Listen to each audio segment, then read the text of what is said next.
오늘 히브리서 6번째 말씀입니다. 성경에 나타난 표현 그대로를 제목으로 가져왔습니다. 하나님의 부르심을 받은 거룩한 형제들이라는 제목으로 말씀 나누겠습니다. 개인적으로 아주 어렸을 때 경험한 일인데 잊혀지지 않는 기억이 하나가 있습니다.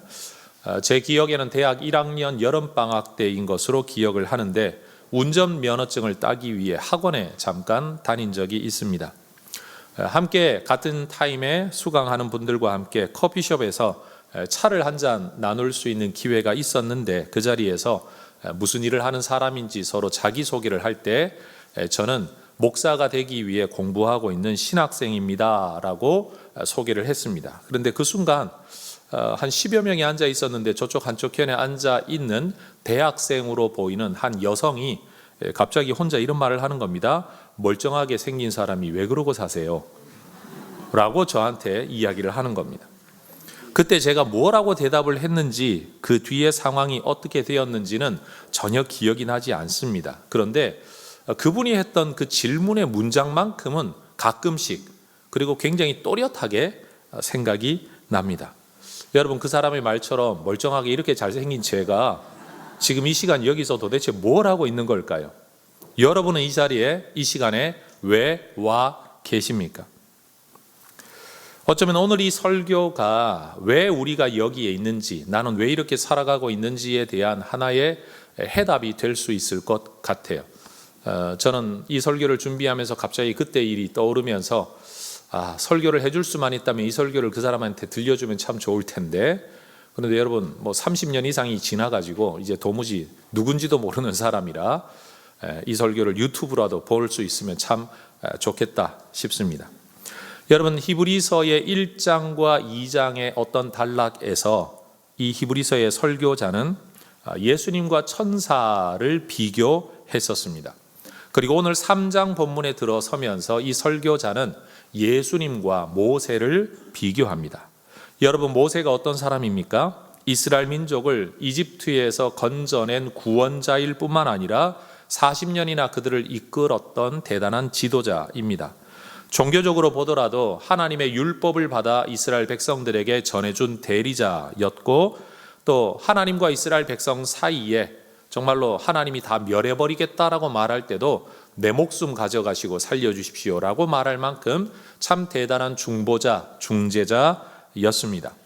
그래서 모세를 추종하고 훌륭하게 여기는 유대교 율법주의자들이 보기에는 모세가 아니라 저 예수님을 구세주라고 믿고 따라다니는 사람들이 하나님의 백성됨의 뿌리도 모르는, 세상 말로 하면 참 무엇도 모르는 그런 한심한 사람들로 여겨졌었습니다. 그러나 오늘 본문을 보면 히브리서 설교자가 보는 관점에서는 예수 믿는 사람들이 뭘 모르는 사람이 아니라 모세가 예언한 그 그리스도 구세주가 예수님이라는 것을 모르는 유대인들이야말로 뭘 몰라도 한참 모르는 사람이라고 말을 하고 있습니다. 그렇다고 해서 히브리서 설교자가 모세를 무시하거나 유대교를 깎아내리는 건 아닙니다. 모세는 잘못했고 예수님은 잘했다, 이 말을 하는 대조가 아니라 모세도 훌륭하지만 예수님은 훨씬 더 훌륭하다라는 긍정적인 비교를 통해서 예수님이 얼마나 대단한 분인가를 설명해주고 있습니다. 성경을 보면 이 모세가 얼마나 하나님 앞에 충성한 사람이었는지 하나님께서 직접 증언하신 기록이 나와 있습니다. 민수기 12장 7절입니다. 같이 한번 읽어보겠습니다. 내 종 모세와는 그렇지 아니하니 그는 내 온 집에 충성함이라. 다시 말하면 모세는 다른 어떤 사람하고 비교할 수 없는 특별한 관계로 나와 연결되어 있다. 그는 내 온 집에 충성하였다. 여러분, 모세가 하나님으로부터 이런 평가를, 칭찬을 받았던 것처럼 저도 여러분도 하나님으로부터 이런 칭찬을 받는 하나님의 사람들 되시기를 축복합니다. 여러분, 어쩌다가 한번 열정내어 한 시대 한 시점에서 어느 한 해만 열심 내는 게 아니라, 여러분, 열심이라는 건 죽을 때까지 이어져야 충성스러운 거죠. 변치 않아야 신실한 거죠. 여러분 냄비 끓듯이 되지 않기를 주의 이름으로 축원합니다. 모세처럼 하나님과 하나님의 온 집에 신실하였다, 충성하였다, 여러분 이렇게 평가받는 우리의 인생이 될 수 있기를 소망합니다. 이 성경의 기록을 너무나도 잘 알고 있는 설교자도 또 이 설교를 듣는 사람들도 예수님이 누군가를 알기 위해 성경은 특별히 히브리서 설교자는 이 구절을 인용해서 오늘 본문에 이렇게 설명을 합니다. 2절이죠. 그는 예수님을 말합니다. 자기를 세우신 이에게 신실하기를 모세가 하나님의 온 집에서 한 것과 같이 하셨다. 하나님의 온 집에서 신실하였다, 충성스러웠다.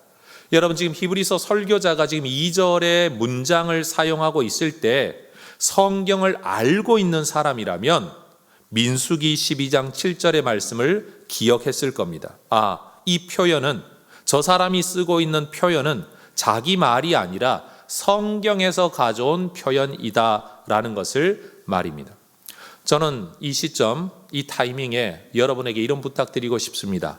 설교자가 설교를 할 때 때로는 의미 전달을 위해 본인이 만들어내는 문장도 있지만 상당한 경우에는 성경에 나오는 표현을 사용해서 전달하려고 하는 것이 설교자들의 기본적인 태도입니다. 왜냐하면 설교는 내 말을 하는 자리가 아니라 성경을 가르치고 전달하는 자리이기 때문에 그렇습니다. 그런데 성경을 읽고 묵상하고 그 내용을 조금이라도 아는 분들은 설교자가 무슨 표현을 사용했을 때 맞아, 내가 성경에서 저 말씀 읽은 적이 있어, 역시 우리 목사님은 성경으로 성경을 푸는구나, 이걸 알게 되는데 성경을 모르는 사람들은 지금 저게 성경에 있는 말인지 목사가 만들어낸 말인지 책에서 읽은 말인지 전혀 모르는 경우가 있죠. 알면 은혜가 더 되는데 몰라서 놓치고 지나가 버리는 일들이 너무 많다라는 겁니다. 그래서 여러분 학업과 공부와 지식이라는 것도 아는 사람이 공부를 더 하게 되고 배우는 것도 더 많아지는 거고요. 모르면 배우지도 못해요. 저는 여러분들이 성경을 다 이해하지는 못할지라도 최소한 성경에 이런 말과 표현이 있다 정도는 알 수 있도록, 목사가 설교를 할 때 사용하는 어떤 표현을 들으면 저거 성경에서 내가 읽어본 적이 있어, 이 정도는 알 수 있도록 올 한 해 성경을 좀 깊이 반복해서 그리고 많이 읽는 일이 있어지기를 주의 이름으로 축원합니다. 옆에 분에게 한번 인사하십시다. 우리 성경을 열심히 읽는 한 해가 되십시다.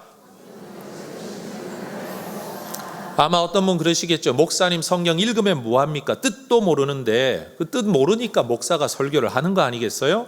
그러면 읽기라도 하고 그런 구절이 있다는 건 알기라도 해야 설교를 들을 때 맞아, 저 말씀 내가 읽은 적이 있어, 그 말씀이 그런 뜻이었구나, 여러분 이렇게 알게 되는 은혜가 있다라는 거죠.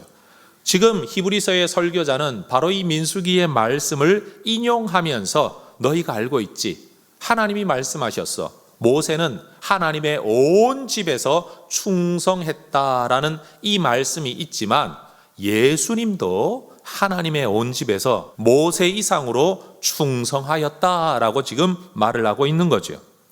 여러분 이 점에서는 모세와 예수님에게 공통점이 있습니다.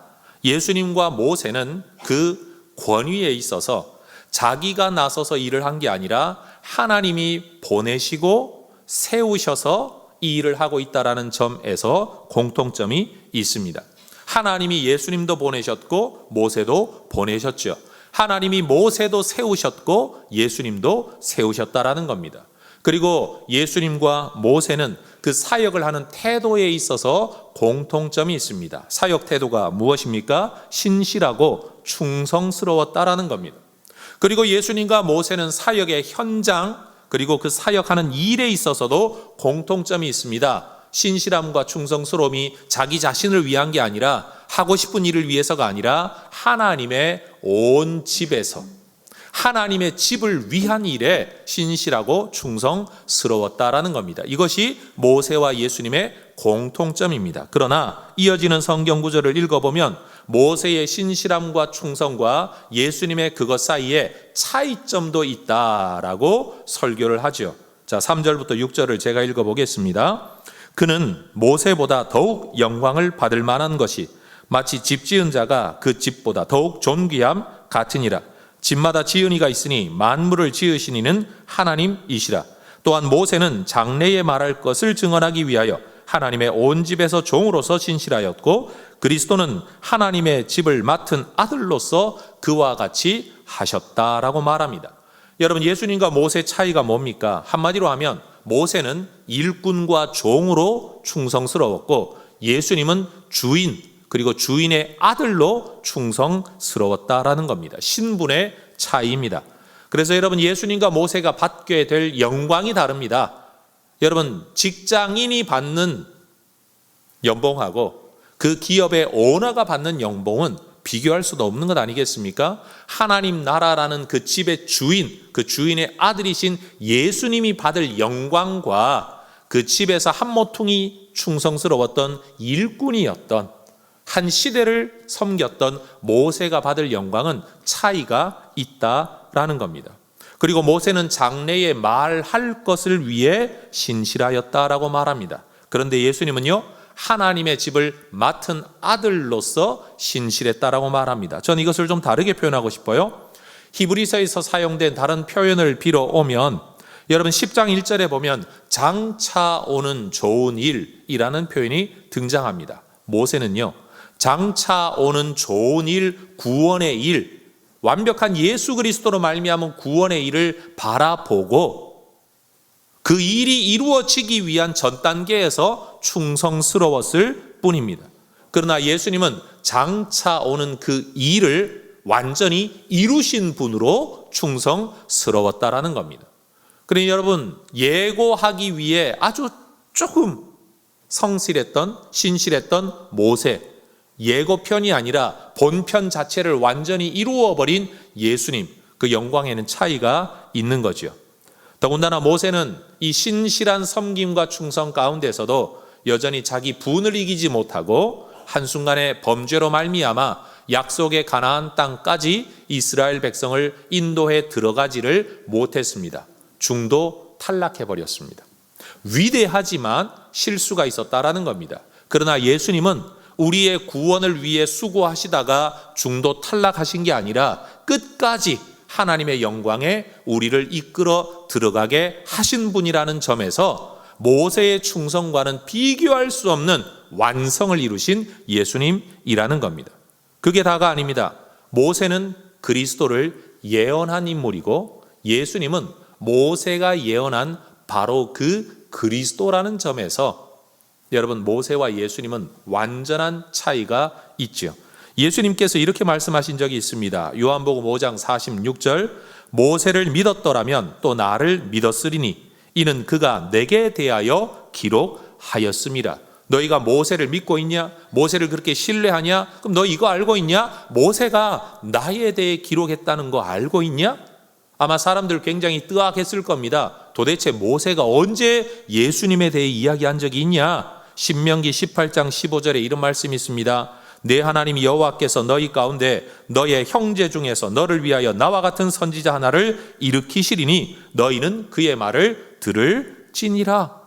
나와 같은 선지자 하나, 나와 같은 지도자 하나, 나와 같은 구주 하나, 나와 같은 중보자 하나를 하나님이 일으키실 것이다. 그러면 모세가 예언한 이 말이 예수님에 대한 것이라는 것을 그러면 누가 그렇게 해석하고 그게 맞다라는 걸 누가 증언해 주느냐? 목사인 제가 하고 있는 게 아니라 성경을 보면 예수님의 직계 제자였던 베드로가, 스데반이, 사실은 예수님 스스로가 이 구절이 바로 나에 대한 이야기다라고 증언하십니다. 여러분, 베드로가 설교를 했습니다. 사도행전 3장에서. 그 설교 가운데 그가 인용하는 하나의 성경 구절이 있었습니다. 사도행전 3장 22절, 모세가 말하되, 바로 신명기 말씀을 인용하는 겁니다. 주 하나님이 너희를 위하여 너희 형제 가운데서 나 같은 선지자 하나를 세울 것이니 너희가 무엇이든지 그의 모든 말을 들을 것이라. 사도행전 3장 22절에 기록되어 있는 베드로의 설교문입니다. 그런데 이 구절이 좀 전 어디에서 읽은 거죠? 신명기에서 읽었던 그 구절 그대로라는 거죠. 베드로는 이 구절을 인용하면서 바로 이분이 예수님이라고 이야기합니다. 스데반도 설교합니다. 사도행전 7장 37절에 이스라엘 자손에 대하여 하나님이 너희 형제 가운데서 나와 같은 선지자를 세우리라 하던 자가 곧 이 모세 아니냐? 모세가 이 말 하지 않았냐? 사도행전 7장에 기록되어 있는 이 문장이 어디에 나온 문장이라고요? 신명기 18장에 나왔던 바로 그 문장, 그 예언이라는 겁니다. 다시 한번 말하건대 여러분, 신명기에 나오는 그 말씀을 깊이 묵상하고 여러분 붙들고 있던 사람들은 베드로의 설교를 들을 때, 스데반의 설교를 들을 때, 그 예언이 예수님에 대한 거로구나 라고 깨달아지고 믿어지는 은혜가 있었을 겁니다. 한 번 더 말합니다. 여러분, 성경을 읽고 궁금하더라도, 깨닫지 못하더라도 그 말씀이 기록되어 있는 하나님의 말씀이 이렇게 예언되어 있었다는 것을 아는 사람이 어느 날 그것이 깨달아지는 은혜가 있지, 그런 기록이 있다는 것도 모르는 사람이 성경이 성취되었구나라고 깨달을 수는 없다라는 사실입니다. 한 번 더 따라 하십시다. 성경 열심히 읽는 한 해가 되십시다. 여러분, 성경 다 암기하라는 거 아닙니다. 다 해석하라는 거 아닙니다. 신학적으로 연구해서 뜻을 다 깨달으라는 거 아닙니다. 저도 그렇게 못합니다. 그러나 최소한 읽고 읽다가 어느 날 성령께서 또는 설교를 통해, 어느 날 성경 공부를 통해, 어느 날 삶을 통해 하나님이 우리를 깨닫게 하시는 은혜가 있으려면 최소한 그 구절은 머릿속에 남아 있어야 돼요. 기억은 남아 있어야 깨닫는 은혜가 있어진다라는 겁니다. 여러분, 우리 그리스도인이라는 사람들은 모세를 부정하고 예수를 믿는 사람들이 아닙니다. 모세 버리고 율법 버리고 예수를 붙드는 것이 아닙니다. 모세와 율법이 예언한 그리스도를 믿고 붙드는 사람들이 예수쟁이인 줄로 믿습니다. 예수 믿는다고 해서 우리가 모세 부정하는 게 아니라는 거지요. 예수 믿는다고 해서 율법을 부정하는 게 아니라는 겁니다. 율법이 이야기했던 그분이 예수고, 모세가 예언했고 모세가 예표했던 진짜 주인공이 예수님이라는 것을 믿는 사람들이 바로 그리스도인이라는 겁니다. 히브리서 설교자는 모세와 예수님에 대하여 이런 분명한 공통점, 차이점, 그리고 믿음을 가지고 있는 우리를 일컬어 이렇게 호칭을 합니다. 1절 말씀이에요. 그러므로 함께 하늘의 부르심을 받은 거룩한 형제들아. 여러분, 이 호칭은 아무한테나 쓰여지는 게 아닙니다. 그리고 사실은 이 호칭 하나만 두고 보더라도 교회란 무엇인가, 예수 믿는 사람이란 어떤 사람인가에 대한 질문에 해답이 된다는 것을 알 수 있죠. 여러분, 따라 하십시다. 교회는 하늘의 부르심을 받은 사람들입니다. 한 번 더요. 교회는 하늘의 부르심을 받은 사람들입니다. 여러분, 하늘의 부르심이 뭡니까? 사실 이것은 바로 하나님으로부터 주어진 부르심이고, 하나님이 예수님을 통해 우리를 불러주신 부르심이고, 구원을 향한 부르심, 생명으로의 부르심입니다. 여러분, 예수님이 누구입니까? 이미 우리가 살펴보았던 히브리서 1장만 보더라도 예수님이 어떤 분인가를 아주 구체적으로 이야기하죠. 만유의 상속자, 세계를 지으신 분, 하나님의 영광의 광채, 그 본체의 형상, 능력의 말씀으로 만물을 붙드시는 분, 죄를 정결하게 하시는 분, 높은 곳에 계신 지극히 크신 이의 우편에 앉으신 분. 여러분, 사람들이 예수님이 누구예요? 라고 물으면 당장 히브리서 1장 2절과 3절만 읽어줘도 예수님이 누구인지를 분명히 알 수 있죠. 그러면 그 예수님이 우리를 위해서 도대체 무슨 일을 하셨습니까? 2장 읽어보면 다 나옵니다. 예수님은 우리를 위해 고난받으시고 죽음을 맛보시고 우리 죄를 속량하시고 우리를 거룩하게 하시고 우리를 형제 삼아 주시고 마귀를 멸하시고 한평생 매여 종노릇하는 우리를 자유하게 하시고 우리를 붙들어 주시고 시험받는 우리를 도와주시고 우리를 이끌어 하늘 영광에 들어가게 하십니다. 하나님의 아들이신 그분이 우리를 위해 이런 일을 이루어 주셨다라는 겁니다.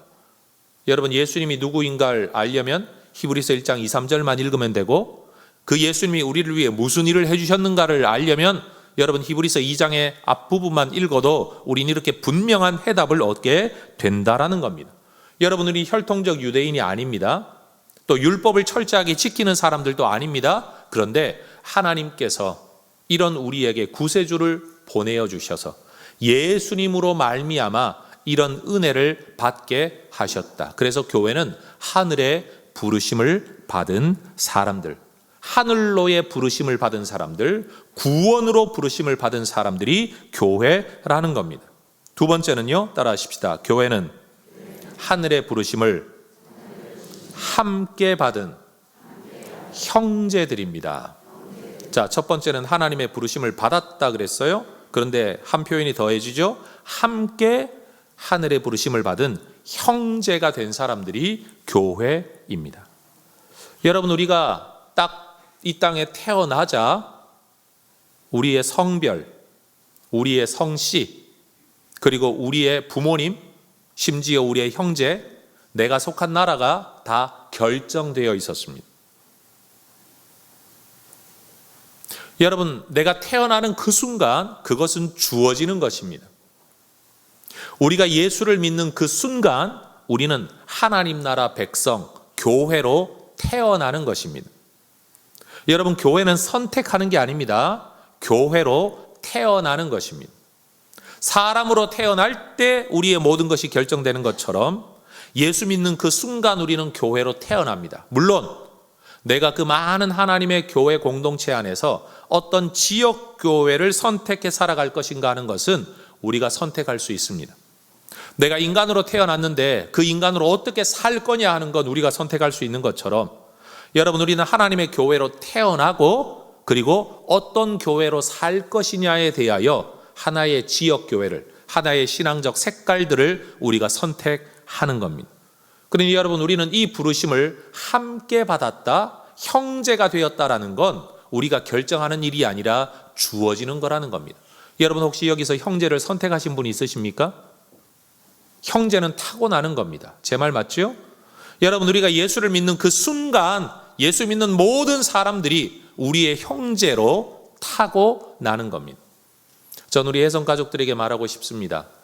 여러분, 우리가 신앙생활을 잘 하며 하나님 믿고 살아가는 중에 예수 믿는 모든 사람들을 형제로 볼 수 있는 그 분명한 믿음이, 확신이 우리에게 있어지기를 소망합니다.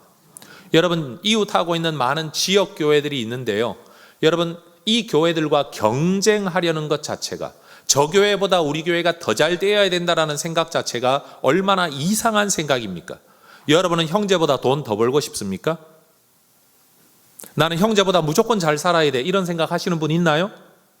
내게 주어진 삶이니 내가 잘 살고 싶고 행복하고 싶고 나도 돈 벌고 싶은 거지, 형제보다 무조건 더 벌어야 되겠다 이런 생각하는 사람 아무도 없습니다. 근데 희한하죠? 교회는 나도 잘 살고 너도 잘 살고 우리에게 주어진 사명 잘 감당하는 교회가 되자, 이런 생각을 해야 정상인데, 저 교회보다는 우리 교회가 더 커야 돼, 저 교회도 저걸 하는데 우리도 해야 되지 않겠어, 이런 생각을 하는 자체가 하나님으로부터 타고난 형제 자매의 관점은 아니라는 거죠. 우리 혜성교회 성도들이 하나님을 섬기는, 예수 믿는 모든 하나님 나라 백성들을 형제요 자매로 받아들일 수 있게 되기를 주의 이름으로 축원합니다. 이 관점이 우리에게 매우 중요하다라는 거예요. 세 번째, 여러분, 교회는, 따라하십시다, 하늘의 부르심을 함께 받은 거룩한 형제들입니다. 여기 거룩이라는 단어가 하나 더해졌습니다. 현실적으로는 교회가 윤리적 측면에 있어서 세상보다 탁월하기 때문에 거룩한 거 아닙니다. 신학적으로 하나님께 속하도록 하나님께로 부름을 받아 여러분 하나님의 백성이 되었다라는 점에서 거룩한 겁니다. 여러분, 여기 있는 마이크는요, 만약 이 마이크가 어느 연설하는 강단에 아니면 학교에 꽂혀 있다면 그 목적으로 쓰여질 텐데, 그저 기성품으로 만들어져 있는 마이크를 예배를 위해 하나님 말씀 전하기 위해 이 자리에 가져다 사용하고 있다는 이유로 이 마이크는 성구, 거룩한 도구라고 불리워집니다. 그런데 지금이라도 이 마이크를 뽑아서 노래방이라도 갖다 꽂아두면 여러분, 이것은 노래 부르는 여흥을 위한 도구가 될 뿐입니다. 목적을 위해 부름받아 그 목적을 위해 사용되고 있다는 것이 거룩함의 조건이라는 겁니다. 여러분, 우리도 세상의 사람들과 별반 다를 바 없는 존재들입니다. 그런데 하나님이 우리를 부르셨습니다. 하나님께 속하도록, 하나님의 백성 되도록. 그러다가 보니 우리에게 나오는 윤리는 어디에서 나오는 거냐? 부름 받았으니 그렇게 살아가자라고 생각을 하는 거지, 그렇게 살기 때문에 부름 받은 것은 아니라는 겁니다. 여러분, 학교를 가보십시오. 학생들이 얼마나 많습니까? 내 애나 남의 애나 알고 보면 다 똑같은 하나의 인격이고 여러분, 별반 다를 바 없습니다. 그런데도 우리는 우리 아이들 어디로 간지 발견을 하죠. 우리 아이는 뒤통수만 봐도 우리는 찾아냅니다. 그리고 우리 아이가 혹시라도 뭔가 잘못했다라고 누가 말하면 눈이 이렇게 말합니다. 우리 아이는 절대 그럴 일이 없어요. 남의 아이들은 나쁜 아이들을 살아도 상관없는데 우리 아이는 절대 그렇게 살면 안 되고 살지 않을 거라고 기대하는 마음이 우리에게 있습니다. 그렇다고 우리 아이가 남의 아이들보다 정말 탁월한가요? 정말 다른가요? 그렇지 않죠. 우리에게 특별한 의미가 있을 뿐입니다. 왜냐하면 내가 낳았기 때문에, 내가 기르고 있기 때문에. 이게 거룩입니다. 우리 아이는 우리에게 거룩해요. 구별되어지니까.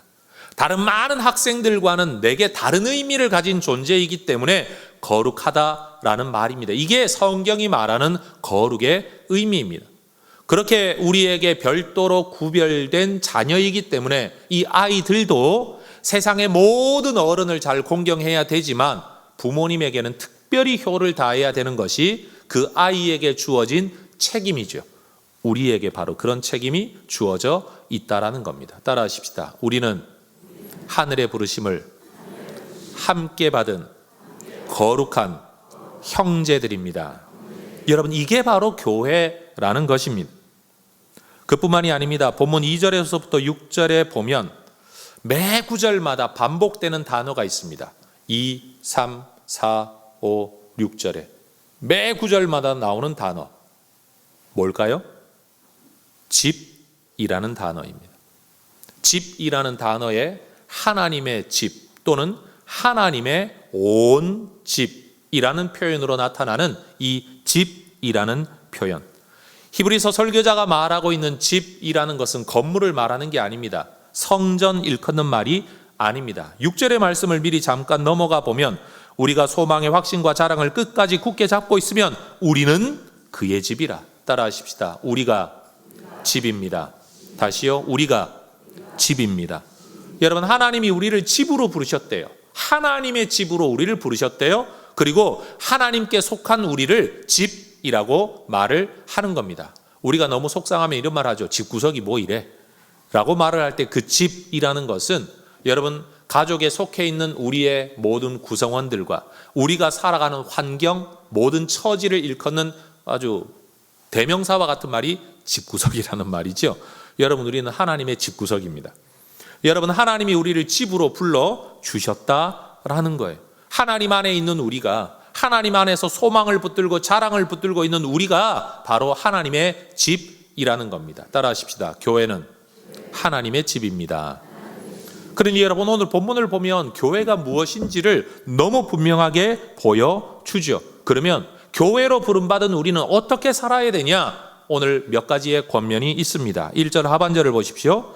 우리가 믿는 도리의 사도이시며 대제사장이신 예수를 깊이 생각하라. 예수를 생각하는 사람들이 교회입니다.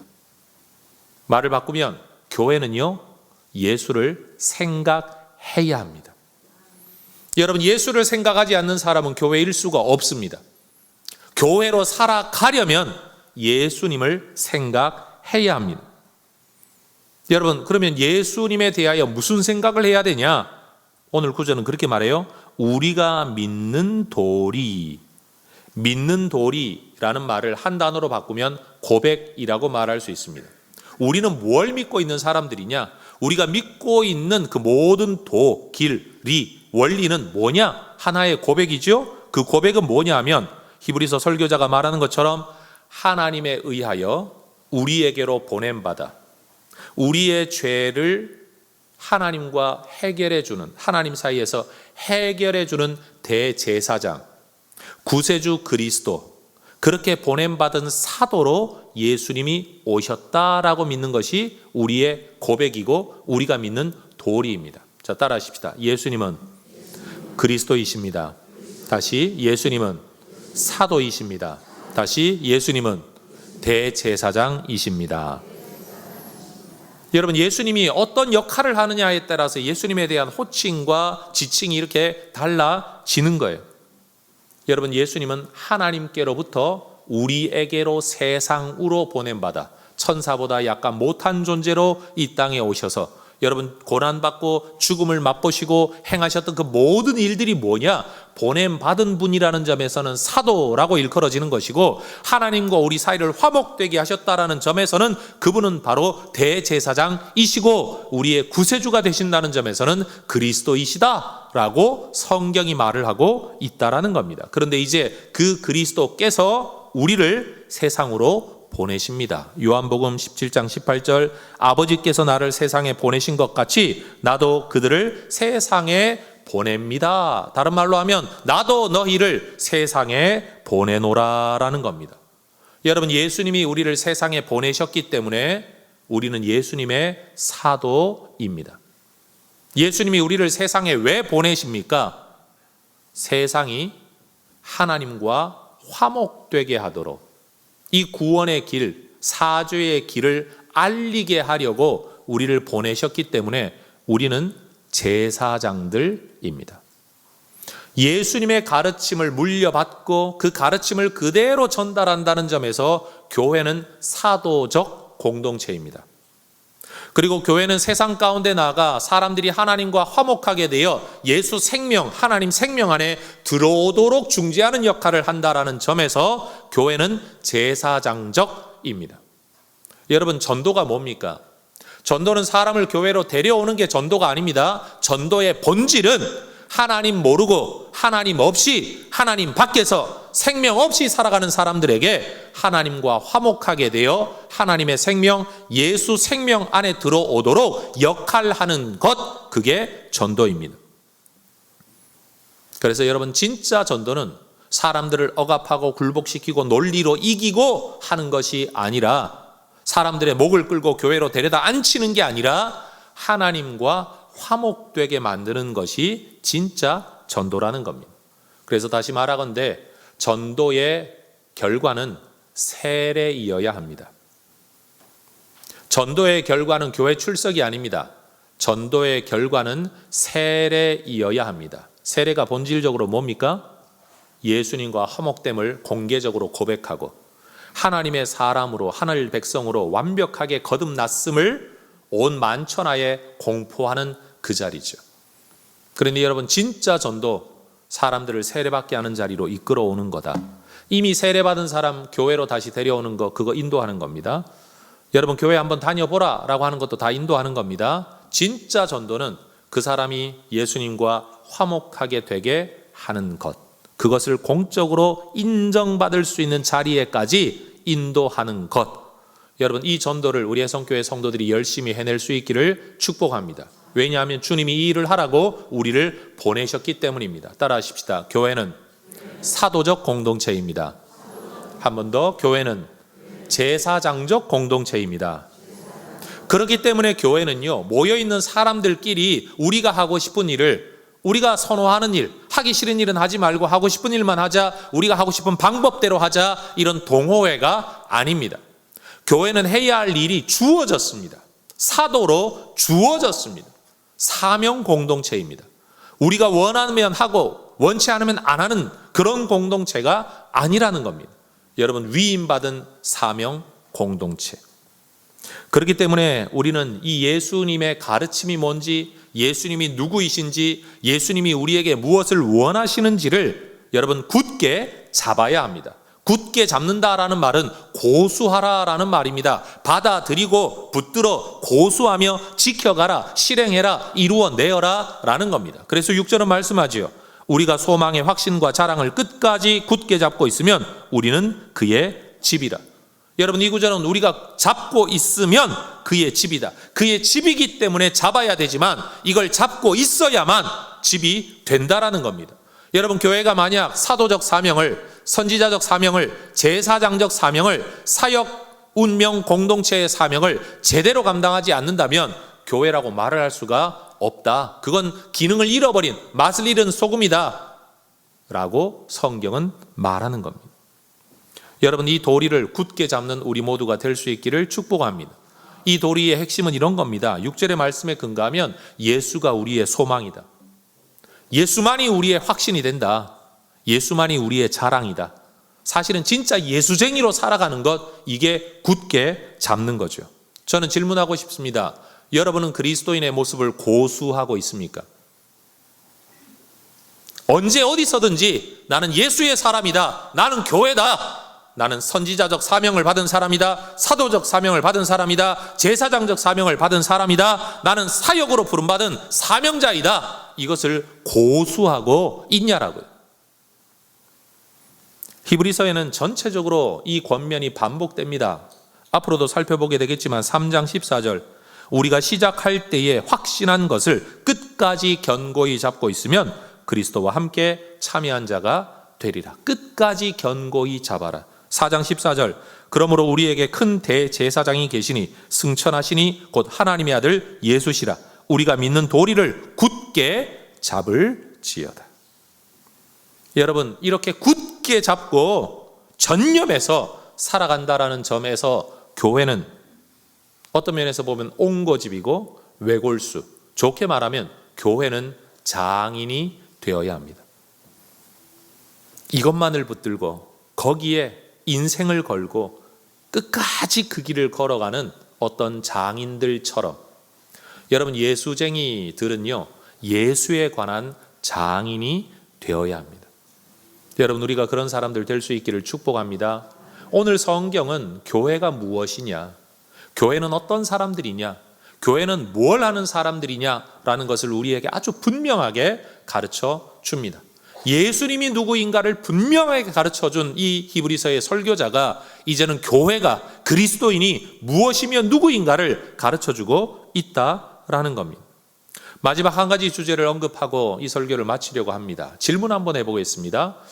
모세는 약 주전 2000년경에 살았던 사람입니다. 지금부터 따지면 4000년 전 사람입니다. 예수님 오기 2000년 전의 사람입니다. 여러분, 모세가 예수님이 언제 태어나고 어떻게 오고 누구 집안에 태어나 무슨 일을 하다가 몇 살에 십자가를 지고 어떻게 구원을 이루실지 다 알고 있었을까요? 저는 분명히 몰랐을 거라고 생각을 합니다. 그러나 언제 어떤 방법으로 이루어질는지 알지는 못하지만 분명 하나님이 우리를 이끌어 당신의 백성 되게 하시고 인도하시고 완전한 구원에 들어가게 하실 거라는 그 막연한 하나님의 뜻을 알고 주어진 그 자리에서 지금부터 4000년 전에 예수님 오시기 2000년 전에 자기의 삶에 신실하게 충성스럽게 살았을 뿐이라는 거죠.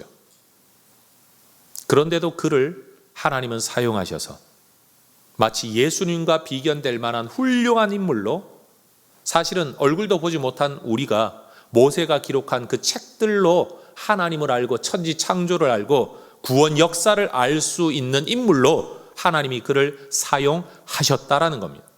여러분, 모세가 그 오경을 기록할 때 우리가 이 책을 읽게 될 거라는 걸 다 알고 계산하고 이 책을 썼을까요? 정명호라는 사람이 주 2020년에 이 자리에서 이 설교를 하게 될 거라고 다 알고 그 성경을 썼겠냐라는 거죠. 전혀 그렇지 않을 겁니다. 모세는 그냥 자기에게 주어진 한 시대에 한 삶에 대한 아주 작은 그림을 그렸을 뿐인데 하나님은 그 그림을 사용하셔서 하나님 나라의 큰 그림의 한 조각이 되게 하셨다라는 겁니다. 여러분, 우리도 마찬가지입니다. 예수 믿고 이 땅을 살아갈 때 하나님이 어떤 그림을 그리고 계신지, 하나님이 무슨 계획을 가지고 계신지 우리는 다 알지 못합니다. 때때로 성도들 가운데 하나님의 계획을 다 알면 좋겠습니다. 저도 그렇습니다.